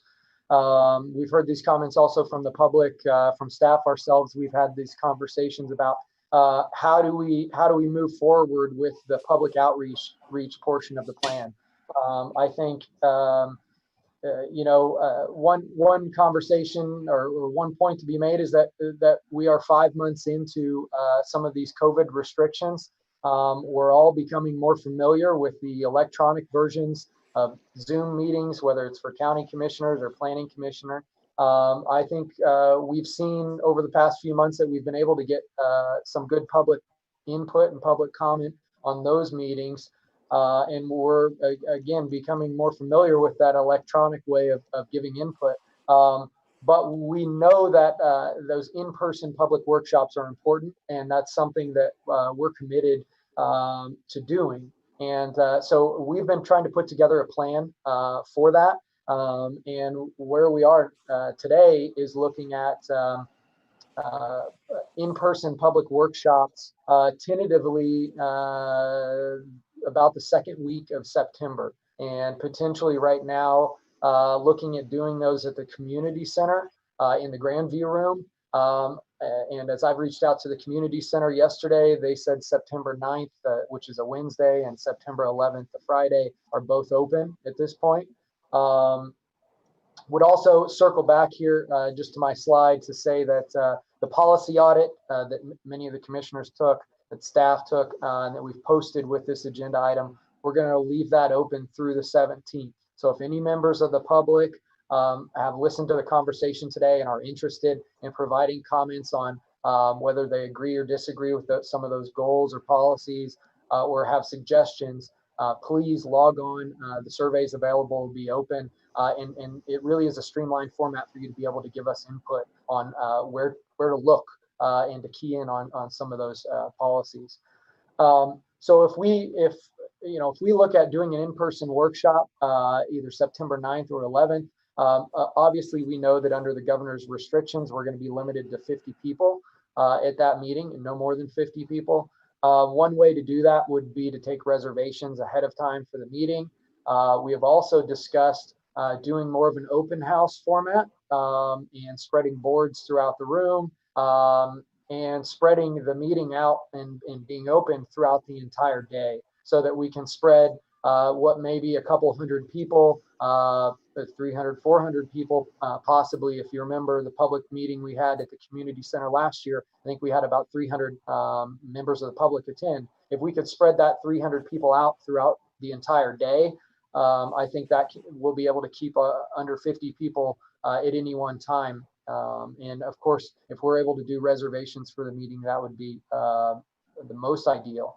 Of course, we currently have a master plan 2020 website that we have some updated information on. As soon as we nail down the date for the public workshops and the date for the survey, we're going to post all of that information online. We can post these survey information and about the next meetings upcoming on the website as well. But what we're discussing is that we could record a presentation that it's going to be similar or the same presentation given to the public in person at that workshop and put it online on the website.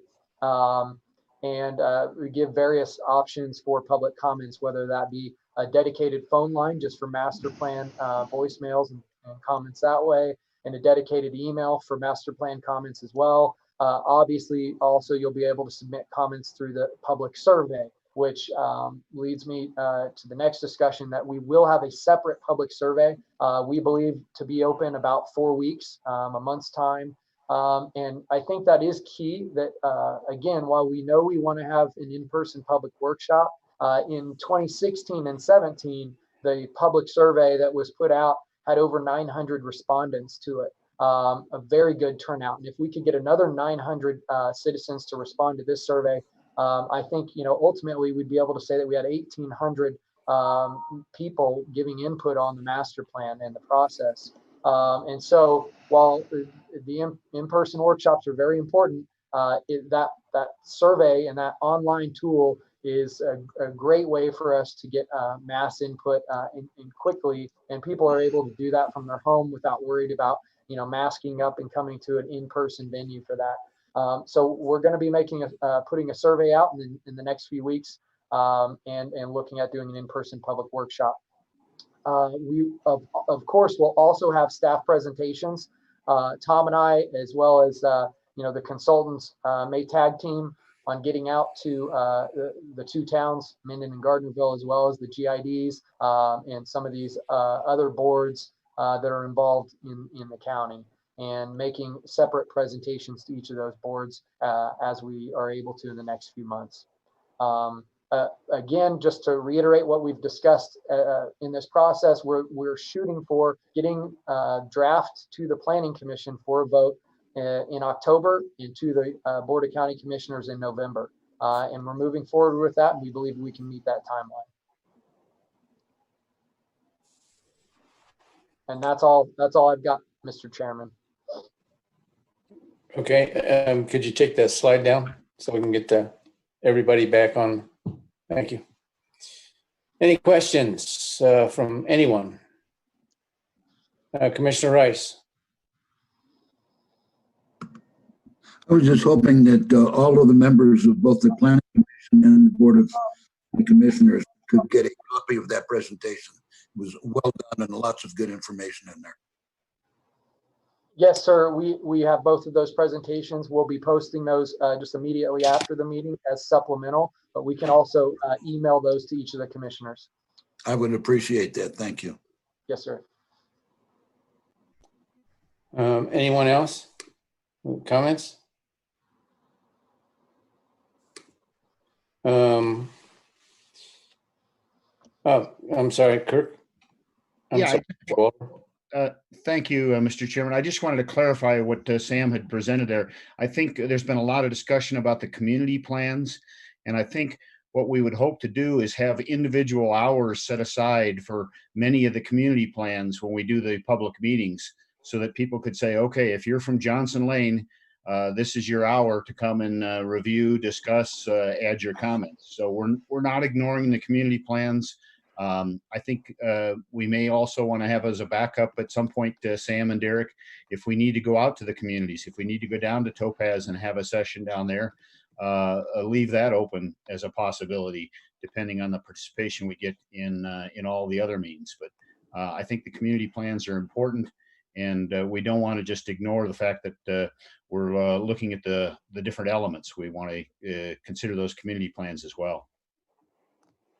The consideration, though, for going out to those community plans is that we are limited to 50 people maximum, including the staff in those facilities. And the facilities that are available out in those communities, they're limited in space. So that's going to be really the issue there. Looking at which facility to use in order to space everything apart by 6 feet for the social distancing and have that interaction with the public. Or you take one facility and schedule it 4 times in one day or something. Any other comments, questions? Yes, Chair.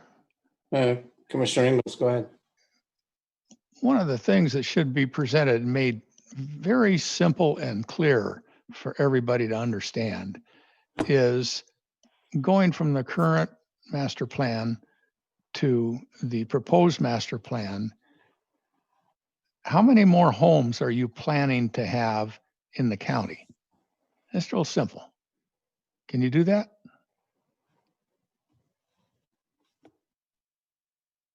I think we can put a description in there for that, Commissioner. There will definitely be a discussion for that. We have the housing element focuses right in on that issue.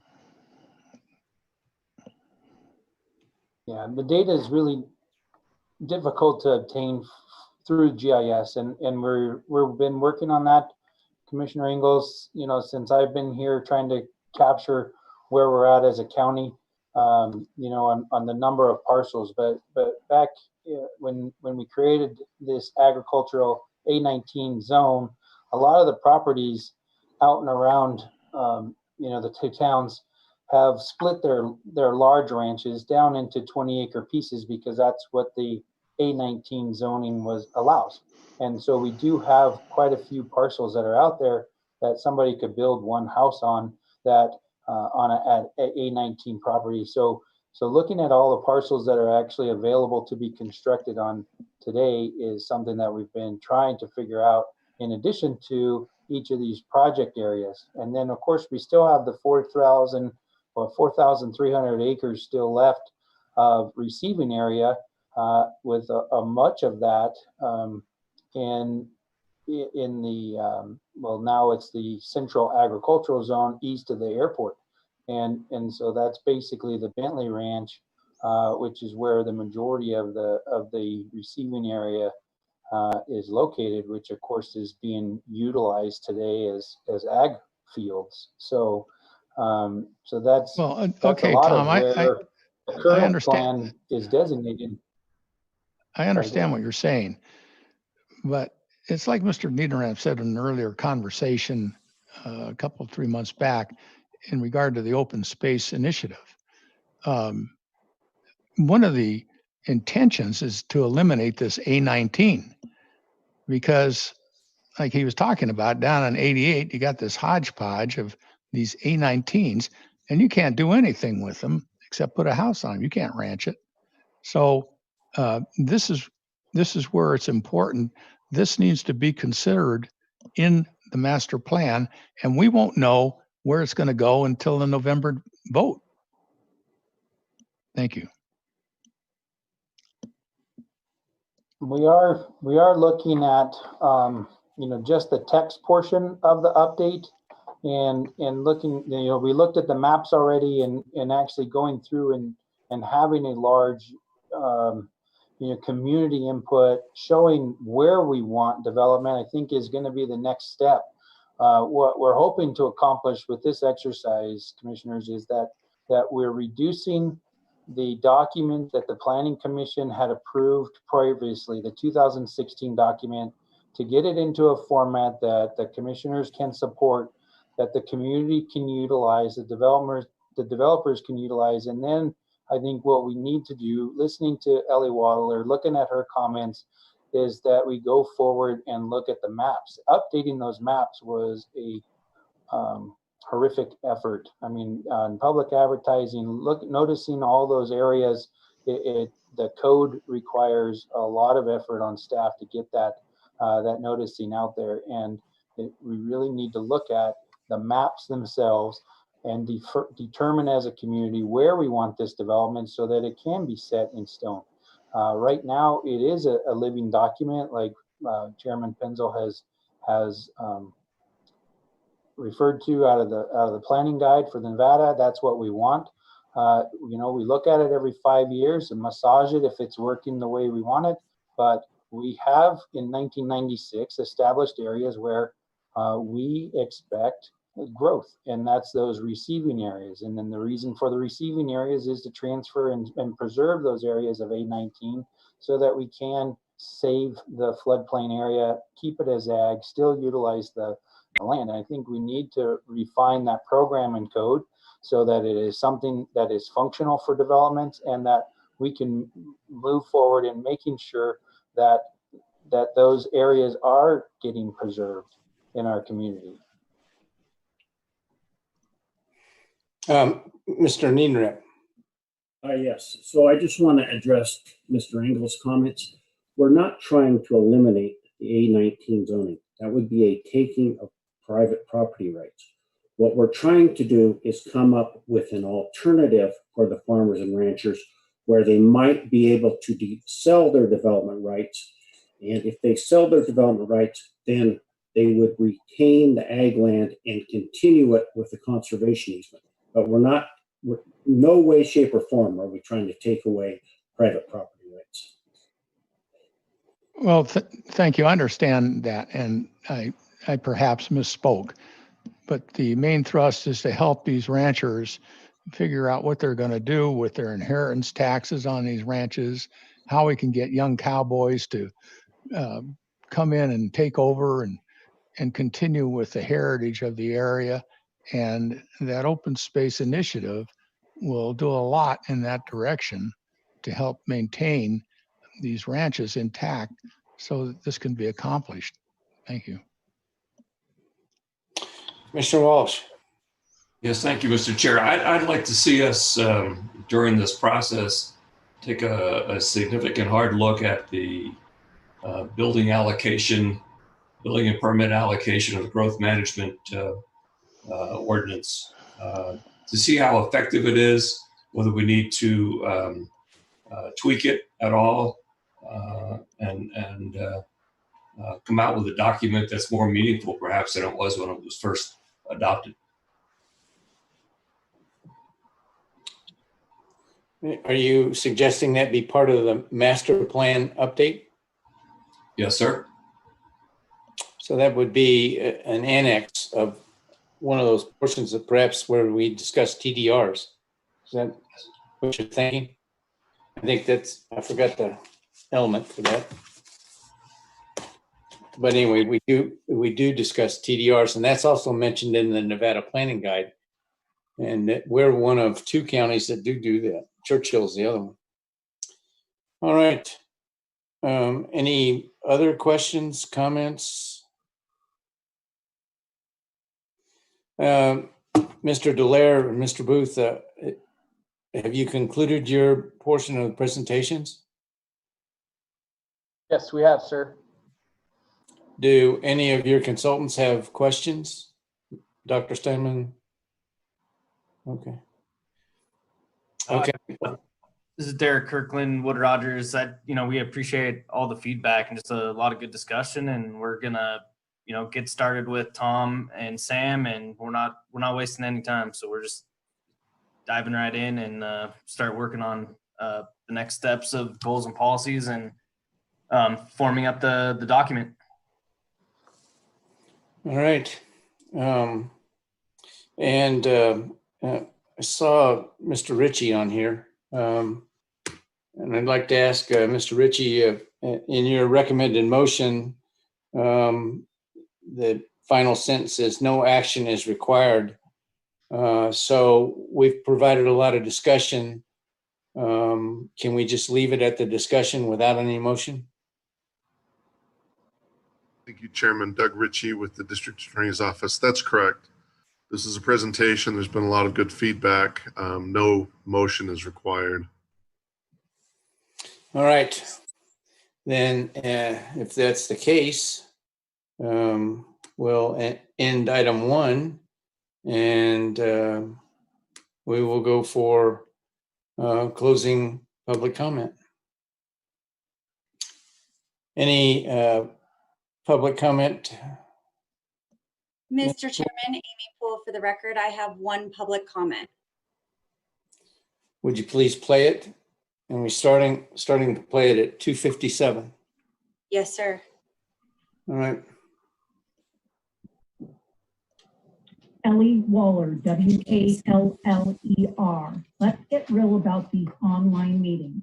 We shop, we go out to eat, we attend protests, we go to the doctor and dentist, etc. We can and should be conducting planning commission and board of county commissioner meetings in auditoriums large enough to accommodate social distancing.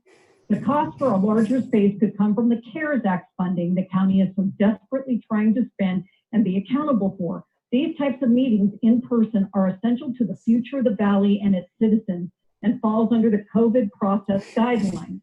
No more than ever, the community at large needs to participate in the master plan update, and as suggested, should be a 25-year plan. Community plan updates can be comprehensively updated, and a good example for a project that will require much vetting through the community plan update is the proposed park agri-hood. No one really knows what it is, what the applicant will propose, and what impacts can or cannot be mitigated. This will be one of the largest undertakings in the Valley and must be properly analyzed and public participation meaningful. Ironically, we always cite the Pledge of Allegiance before every meeting and state with liberty and justice for all. Our current public comment process is limiting our liberties in voicing our comments accurately and adequately, and certainly not justice for all. Community plans are the framework for the master plan, not the other way around. Please post today's Wood Rogers presentation on the master plan webpage and the survey and future surveys. As a member of the public that does the homework and comments, please extend the survey for at least 2 weeks, as there are 53 goals and 206 policies that need to be addressed. Mr. Chairman, Amy Poole for the record. That is the only public comment that I have received at this time. That was the only public comment? At this time, yes. Okay, it's 3 o'clock. We'll go to 3:05.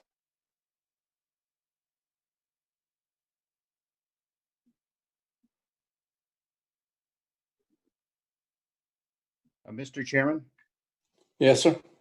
Kirk Walder, is it appropriate at this point to ask Mr. Ritchie for an interpretation? Are we allowed to have meetings in larger locations that would accommodate more than 50 people under the governor's guidelines at this point? Is that appropriate to ask of Mr. Ritchie, or would you prefer not to have him answer?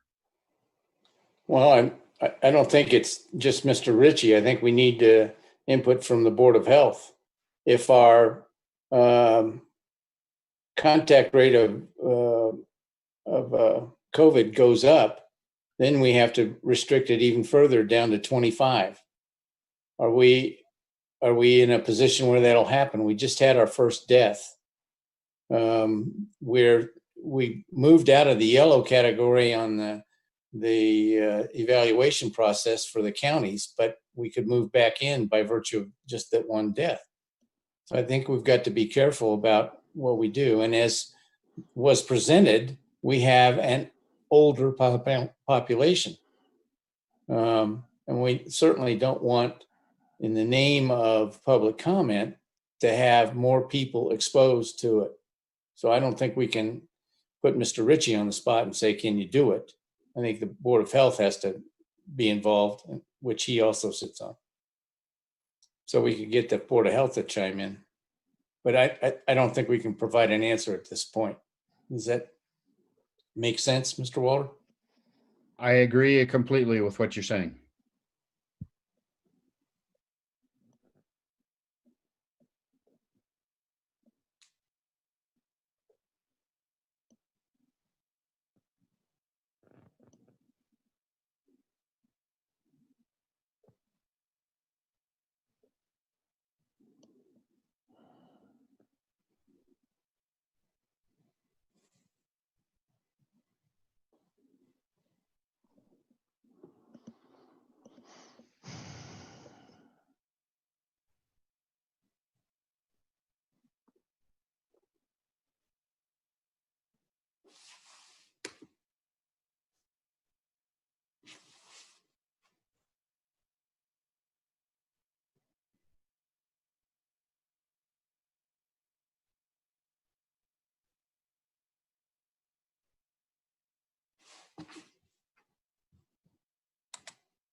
Mr. Chairman, Amy Poole for the record. I have another voicemail. Please play it. Jim Slade. For Wood Rogers to claim that Douglas County will grow at a 0.1% annual rate from 2018 to 38 is absurd and insulting, regardless of any info from the state demographer. While I agree with Mr. Walsh that that would be terrific, to suggest that our county will grow by just over 1,000 people in that 20-year period is ridiculous. Do they not understand that the county has approved more than 7,000 new homes, which would likely mean 16,000 or more new people? On the growth management element, I would have concerns about two written comments from Logan Simpson's presentation. One, that existing growth management is not consistent with the future vision. If by that they're referring to the Valley Vision Plan, that was essentially an economic blueprint and had far less public input than the master plan itself, which had input much more reflective of the hopes and desires of the community as a whole. And secondly, they question why urban service area boundaries could only be done every 5 years. I will remind you and Logan Simpson of what our original 96 master plan said on that issue. Quote, because there's adequate capacity within the defined urban service areas to accommodate almost all of the residential growth that can occur within the limit of the groundwater resource and capital improvement capabilities of the county, there's no need to identify additional future urban service areas. There's no reason that principle should not be adhered to still. At a minimum, our master plan updates demand that a high percentage, say 80 to 90% of infill development should be built first before expanding any urban service area boundaries. Commissioner Rice stated that the master plan issues have been discussed for 10 years or so. Actually, they've been discussed for a lot longer than that. But all of the previous updates to our 96 master plan were done in a timely manner in 2001, 2006, and 2011. Only for the 2016 update has the board been dragging their heels for nearly 4 years. This board has abdicated their opportunity to do the 20-year update in a timely manner. The county has essentially skipped the 20-year update, and we should do the 25-year update next year rather than trying to rush through it. No member of the public has paid more attention to the master plan in the last 20 years than I have. Imagine my surprise when I saw at 1:30 this afternoon that a draft 2020 plan was already out and that the survey had been taken and closed yesterday, according to the agenda packet. That is clear evidence that the community output has been inadequate. So whoever was in charge of that, whether it was community development, the county manager's office, or Wood Rogers, it was unacceptable. Later today, I heard from Sam Booth that a second survey would be put forward, but this process is off to a bad start.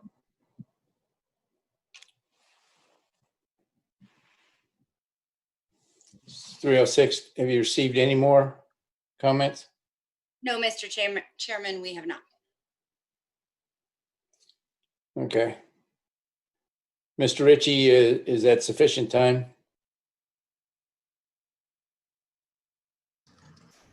Thank you, Chairman Doug Ritchie with the District Attorney's Office. You've complied with what we've posted in the agenda. Right. In that regard, then, I'll declare that we are adjourned. I want to thank everybody for being here. I think there was a good exchange of information, and I appreciate all the input from everyone.